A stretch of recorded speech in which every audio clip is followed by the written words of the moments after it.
நம்ம இந்திய test captain Shubman Gill ஒரு சரித்திர சாதனை பண்ணியிருக்காரு. அது என்னன்னு பார்க்கறதுக்கு முன்னாடி நம்ம சேனலை சப்ஸ்கிரைப் பண்ணிக்கோங்க. அதாவது சுப்மன் கில், அதாவது ரோஹித் சர்மா, விராட் கோலி இவங்க போனதுக்கு அப்புறம் இவரெல்லாம் ஒரு ஆளா அப்படிங்கிற மாதிரி ஃபேன்ஸ் மத்தியில எழுப்பப்பட்டுச்சு.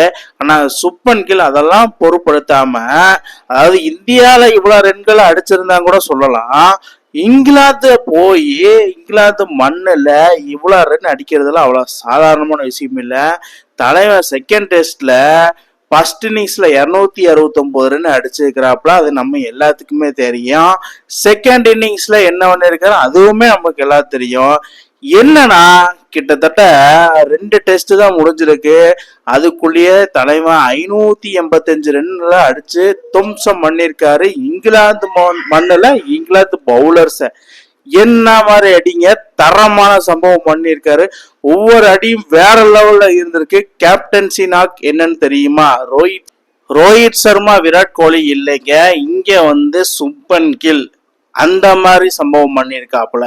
ஏன்னா இந்திய டெஸ்ட் போட்டியில எப்பவுமே ரோஹித் சர்மாவும் விராட் கோலி தான் ஜாம்பவான்ஸ். அந்த லிஸ்ட்ல கூடி சீக்கிரத்துல ஒரு 4 or 5 இயர்ஸ்ல சுப்மன் கில் லெஜெண்டரி கிரிக்கெட்டா மாறிடுவாப்புல. இப்பயே ஆல்மோஸ்ட் 17 டெஸ்ட் 100 அடிச்சிருக்கிறாப்புல.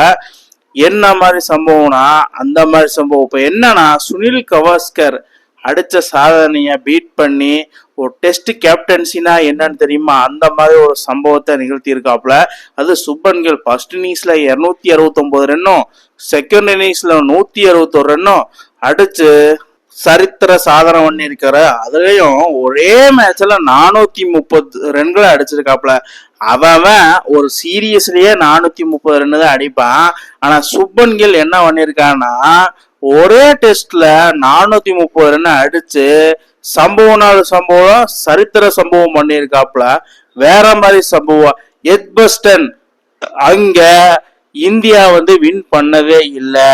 தலைவன் டெஸ்ட் நாக்கு ஆடி கேப்டன்சி நாக்கு ஆடி அங்க இந்தியாவை ஜெயிக்க வைக்க போறான். ரொம்ப கால வருடமாக ஜெயிச்சதே இல்லை. ஆனா சுப்மன் கில் தலைமையில first time in history victory of India Shubman Gill captaincy அப்படிங்கிற மாதிரி நாளைக்கு ஹெட்லைன்ஸ் வரப்போகுது. வேற மாதிரி தரமான சம்பவங்கள்.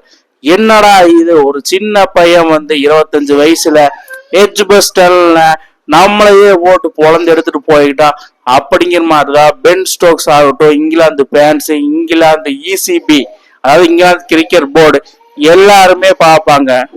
இனிமேல் ஹெட்லைன்ஸ் கிங்குனா அது நம்ம சுப்மன் கில் மட்டும்தான்.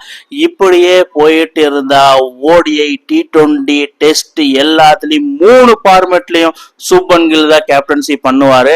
கிட்டத்தட்ட அடுத்த 10 வருஷத்துக்கு அடுத்த தலைமுறை நம்மளுக்கு கண்ணுக்கு தெரியுது. ஏன்னா ரோஹித் சர்மா, விராட் கோலி ரிட்டையர் ஆனாலும் டெஸ்ட் கிரிக்கெட்ல இனிமேல் யாருதான். ஏன்னா நம்ம நியூசிலாந்து கூட சொந்த மண்ணில் 3-0 தோத்தான்.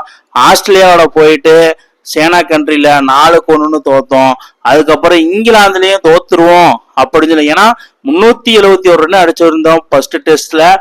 அதையவே திருப்பி அடிச்சிட்டாங்க இங்கிலாந்து. ஸோ அதனால செகண்ட் டெஸ்ட் கண்டிப்பா வெற்றி பெற்று நம்ம இந்தியன் ஃபேன்ஸை மகிழ்விக்கும் வகையில செய்வாரா அப்படிங்கிற ஒரு கேள்வி இருக்கும். கண்டிப்பா அதுக்கு இன்னைக்கு 5வது நாள் நடக்கும். சுப்மன் கில் பண்ணதை நீங்க எப்படி பாக்குறீங்கன்னு கீழே கமெண்ட் பாக்ஸ்ல கமெண்ட் பண்ணுங்க. இந்த மாதிரி இன்ட்ரெஸ்டிங் கிரிக்கெட் வீடியோவை தெரிஞ்சுக்க நம்ம சேனலை சப்ஸ்கிரைப் பண்ணுங்கள், லைக் அண்ட் கமெண்ட் பண்ணுங்கள். மேலும் மேலும் உங்களுக்கு வீடியோ வந்துகிட்டே இருக்கும்.